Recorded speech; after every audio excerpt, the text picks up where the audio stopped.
ഒരു രീതിയിൽ വരുമെന്ന് ഇതിനെ വേറൊരു പ്രൊപ്പഗണ്ട ഇറക്കിയപ്പോ അത് തിരിച്ചറിഞ്ഞ ജനങ്ങൾ പ്രതികരിക്കുമെന്ന് കണ്ടപ്പോൾ പിന്നെ ഇലക്ഷന്റെ ഇടയിലിറങ്ങിയ സർക്കുലർ ISM-ന്റെയും MSM-ന്റെയും ഭാരവാഹികൾക്ക് KNM-ൽ ഭാരവാഹിത്വം കൊടുക്കരുത് എന്ന സർക്കുലർ നിലനിൽക്കെ ISM-ന്റെ സംസ്ഥാന വൈസ് പ്രസിഡന്റ് ആയിരിക്കെ കരുവള്ളി മുഹമ്മദ് മൗലവിയെ പുറത്തു നിർത്തിക്കൊണ്ടിരിക്കെ തന്നെ ഡോക്ടർ സുൽഫിക്കർ അലിക്ക് അകത്തേക്ക് പ്രവേശനം. സുഹൃത്തുക്കളെ, ഇതിലേറെ വലിയ സത്യങ്ങൾ അനാവരണം ചെയ്യാനുണ്ട്. ആരോടും പറഞ്ഞിട്ടില്ല. ഇത്തരം സത്യങ്ങൾ സംഘടന പിടിച്ചടക്കാനുള്ള ഇത്തരം കുറെ കളികൾ എന്നൊക്കെ പറയുമ്പോൾ എനിക്ക് വിഷമല്ലാഞ്ഞിട്ടല്ല, പക്ഷേ അതിനെ എക്സ്പ്രസ് ചെയ്യാവുന്ന ഏറ്റവും ലളിതമായ വാക്ക് ഞാൻ എടുത്തു മാത്രം. ആ കളികളെ കുഴിച്ചു മൂടണമെങ്കിൽ മുജാഹിദുകൾക്കിടയിലേക്ക് ഒരു മയക്കുവെടി പൊട്ടിക്കണം. അതാണ് ശിർക്കാരോപണത്തിന്റെ കണ്ടന്റ്. നിങ്ങളാരും വിചാരിക്കണ്ട ഇത് മൻഹജുമായി ബന്ധപ്പെട്ട ചർച്ച 10 കൊല്ലം കൊണ്ട് അവസാനിച്ചുവെങ്കിൽ ഞാൻ നിങ്ങളോട് പറയുന്നു, 5 കൊല്ലം കഴിയുമ്പോൾ മുജാഹിദുകൾ ശിർക്ക് ചെയ്യുന്നുവെന്ന സംസാരം ഇവിടെ ഉണ്ടാവില്ല. മൻഹജ് എന്നുള്ളത് പാരം മിണ്ടണില്ലെങ്കിൽ മൻഹജ് പാലം കടക്കാനുള്ള ഒരു കേവലമായ സാധനമായിരുന്നു ഇന്ന് നമുക്ക് ബോധ്യപ്പെട്ടുകൊണ്ടിരിക്കുന്നു അല്ലെ. ഇങ്ങനെ പോന്നാൽ ഇതിന്റെ ഉള്ളറകളിലേക്ക് ഇറങ്ങിച്ചെന്നുകൊണ്ടുള്ള അനാവരണങ്ങൾ ആവശ്യമാണ്. കേരളത്തിലെ വരും ദിവസങ്ങളിൽ ആ അനാവരണങ്ങൾ ഉണ്ടാകേണ്ടത് അനിവാര്യമാണ് എന്ന് നമുക്ക് തോന്നുന്നു, നിർബന്ധമായും തോന്നുന്നു അല്ലെ. സ്വന്തം ഇച്ഛകൾക്കും സ്വന്തം ഇഷ്ടങ്ങൾക്കും അനുസരിച്ച് സംഘടനയെ കൊണ്ടുപോകാൻ ചില ആളുകൾ ശ്രമിക്കുന്നതിന്റെ നേർചിത്രങ്ങൾ അത് പുറത്തു വരാനിരിക്കുന്നേ ഉള്ളൂ. അത് ഒരുപക്ഷെ പുറത്താക്കപ്പെട്ടവർക്ക് പോലും അവരെ പുറത്താക്കിയ റൂട്ടുകൾ വ്യക്തമല്ലാത്ത നിലക്കാണ് കാര്യങ്ങൾ കിടക്കുന്നത്. അതുകൊണ്ട് ഞാൻ നിങ്ങളെ ഓർമ്മിപ്പിക്കുന്നു, ഇവിടെ നമുക്ക് നമ്മുടെ ദഅവ നിലനിൽക്കണം, ശക്തമായി നിലനിൽക്കണം. പ്രഫ്കോൺ പ്രഖ്യാപിച്ചതിന്റെ പിന്നിലുള്ള പൾസും അത് തന്നെയാണ്. മുജാഹിദ് സ്റ്റുഡൻസ് മൂവ്മെന്റിന്റെ ജനറൽ സെക്രട്ടറി എന്ന നിലയ്ക്ക് ദാവാ വകുപ്പിന്റെ കൺവീനർ സ്ഥാനം എനിക്കാണ് തന്നിരുന്നത്. സമ്മേളനത്തിൽ MSM ഉണ്ടായില്ല, ISM ഉണ്ടായില്ല എന്നാണ്. ISM-ന്റെ സംസ്ഥാന പ്രസിഡന്റിന് സ്വാഗത സംഘ യോഗത്തിലേക്ക് ചെല്ലാൻ പറ്റാത്ത വിധമുള്ള പിന്നെ സ്ഥാനമാണ് കൊടുത്തത്. സ്ഥാനത്തിന് വേണ്ടിയല്ല. പക്ഷേ ചലിപ്പിക്കുന്ന വകുപ്പുകൾ, വലിയ വകുപ്പുകൾ ചലിപ്പിച്ചിരുന്ന ആളുകളെ മാറ്റി നിർത്തുകയും എന്നിട്ട് എന്താ ഇവിടെ അസ്രഫിനെ കാണുന്നില്ലല്ലോ, മീറ്റിംഗ് വിളിച്ചിട്ടുണ്ടെങ്കിലല്ലേ അസ്രഫിനെ കാണുക അല്ലേ, മീറ്റിംഗ് വിളിച്ചിട്ടുണ്ടെങ്കിലല്ലേ കാണുക. ഈ നിലക്ക് കാര്യങ്ങൾ പോയി. നമുക്ക് MSM-ന് ക്യാമ്പസ് ദാവ വകുപ്പ് കിട്ടി. 15 പരിപാടി നമ്മൾ പ്രിപ്പയർ ചെയ്ത് കൊടുത്തു. ഓരോ പരിപാടിന്റെ സമയമാകുമ്പോൾ അത് വേണ്ടെന്ന് പറയും. ഓരോ പരിപാടിന്റെ സമയമാകുമ്പോൾ അത് നടത്തണ്ട അങ്ങനെ എല്ലാം തള്ളി മാറ്റി നിൽക്കുന്ന ഒരു സാഹചര്യമാണ് ഉണ്ടായത്. ഏതൊക്കെയോ ചില പരിപാടികൾ പെർമിഷൻ കിട്ടിയത് സ്റ്റുഡൻസ് മീറ്റ് MSM എന്നിട്ട് നടത്തിയപ്പോ MSM ഒന്നും ഉപയോഗിക്കാൻ പാടില്ല എന്ന് പറഞ്ഞു. നമ്മൾ ചോദിച്ചു, സാർ SSF നല്ലല്ലോ ഉപയോഗിക്കണം, MSM എന്നല്ലേ? ഇതിനു വേണ്ടി ഇറക്കിയ ഒരു ബ്രോഷറെ 1200 കോപ്പി മാറ്റിവെക്കാൻ വേണ്ടി പറഞ്ഞു, എടുക്കണ്ടെന്ന് പറഞ്ഞു. എന്താണ് കാരണം? അതിന് വിശദീകരണം കൊടുക്കാൻ വേണ്ടി വിളിപ്പിച്ചപ്പോ പറഞ്ഞ കാരണം എന്താ അറിയോ? 1200 കോപ്പി ബ്രോഷർ മാറ്റിവെക്കാനുള്ള കാരണം MSM നയിലുണ്ട്.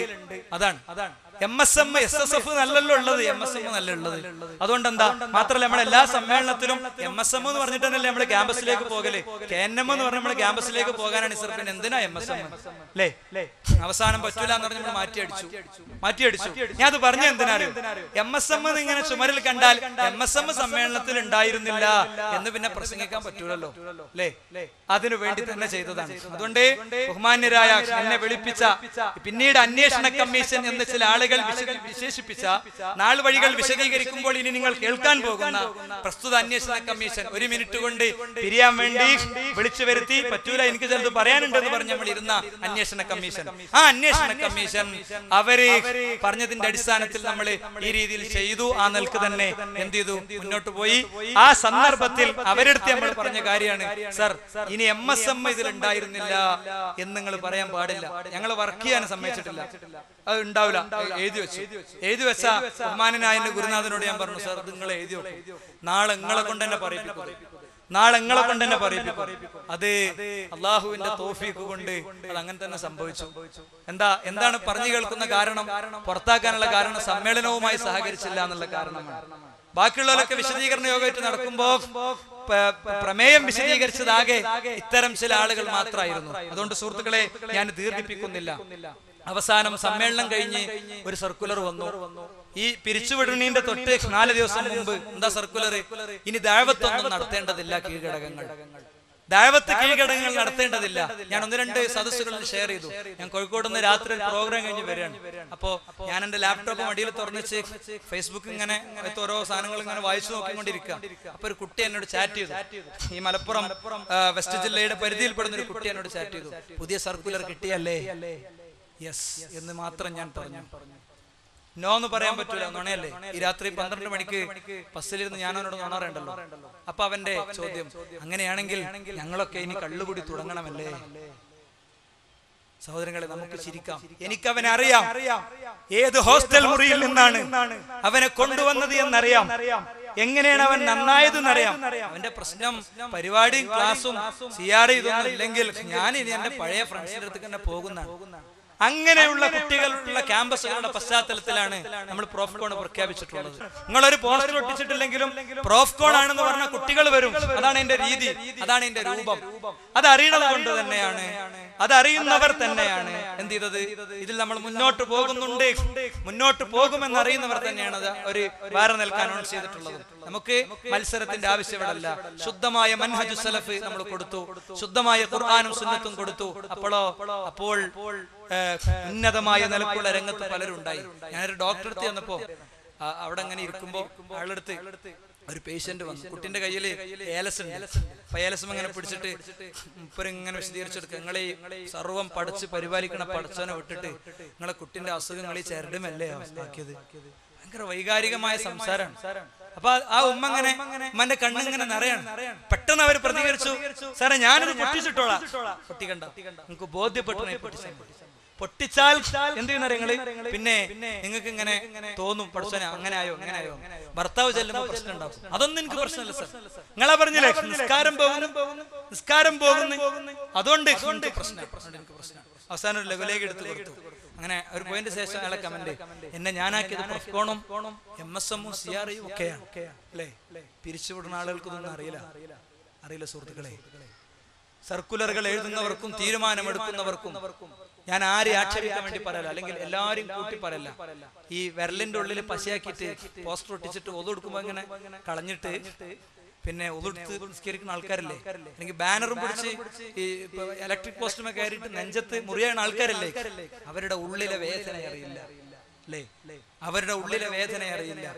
ആ വേദന ഉള്ള സദസ്സുകൾ അറിയുന്നവർ ഒന്നിക്കണേ എന്ന് ആഹ്വാനം നടത്തുമ്പോൾ അവർ തക്ബീറുകൾ മുഴക്കും. അത് ആരും ഒരുക്കി നിർത്തിയിട്ടല്ല, അത് അവന്റെ ശരീരത്തിലെ മുറിപ്പാടുകളുടെ വേദനയാണ്, അതവന്റെ ജീവിതത്തിലെ ദുഃഖങ്ങളുടെ വേദനയാണ്.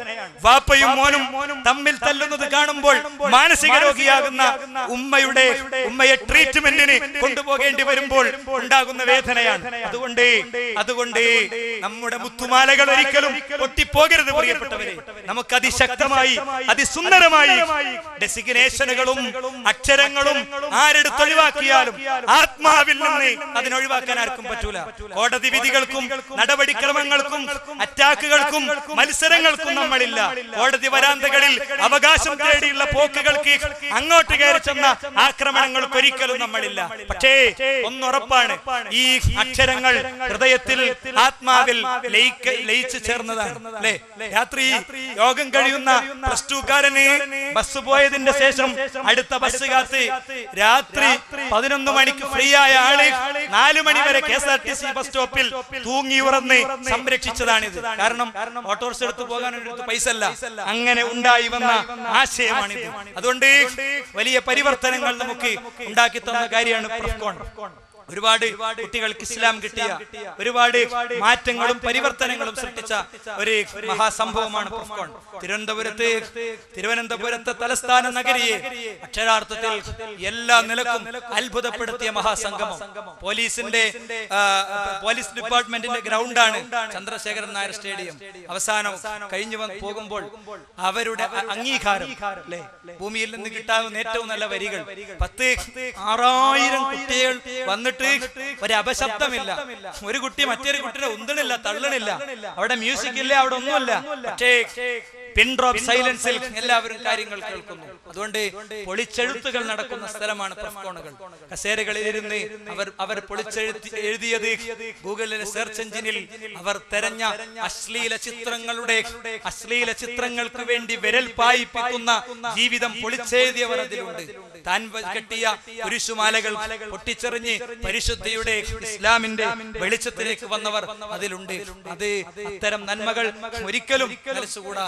അതുകൊണ്ട് പ്രൊഫ്കോണിനെ വിജയിപ്പിക്കാൻ അതിന്റെ പബ്ലിസിറ്റി തലത്തിലും ഒക്കെ നിങ്ങൾ ശ്രമിക്കണം.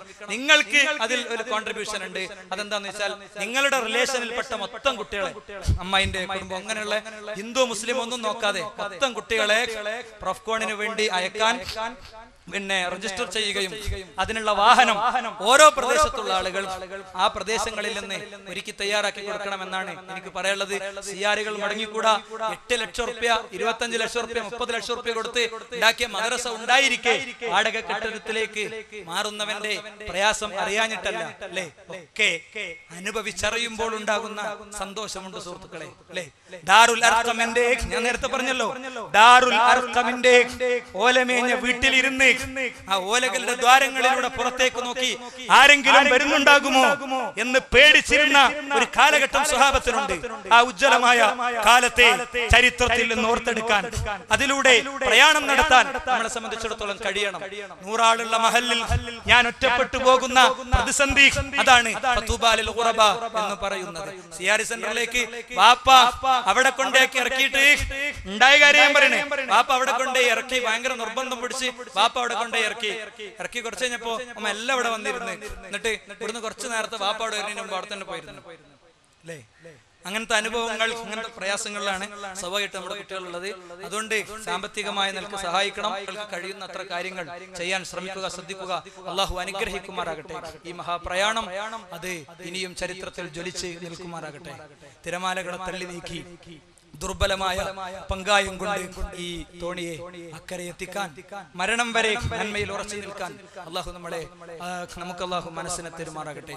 പരസ്പരമുള്ള വക്കാണങ്ങൾ, വാശികൾ, അതിൽ ദീന നഷ്ടപ്പെടുന്ന ദുരന്തങ്ങളിൽ നിന്ന് അള്ളാഹു നമ്മളെ കാത്തു രക്ഷിക്കുമാറാകട്ടെ. ഒരു മാലയിൽ കോർത്ത മുത്തുകളെ പോലെ എന്നും ഒന്നിച്ചു നിൽക്കാനും ശിർക്കിനും ബിദ്അത്തിനുമെതിരിൽ സമരം നടത്താനുമുള്ള ഭാഗ്യത്തെ അള്ളാഹു നമുക്ക് നൽകുമാറാകട്ടെ.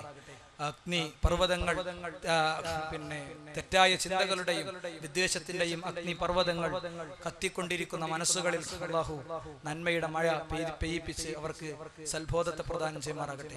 اللهم اغفر للمؤمنين والمؤمنات والمسلمين والمسلمات آمين آمين برحمتك يا أرحم الراحمين. سبحانك اللهم وبحمدك أشهد أن لا إله إلا أنت أستغفرك.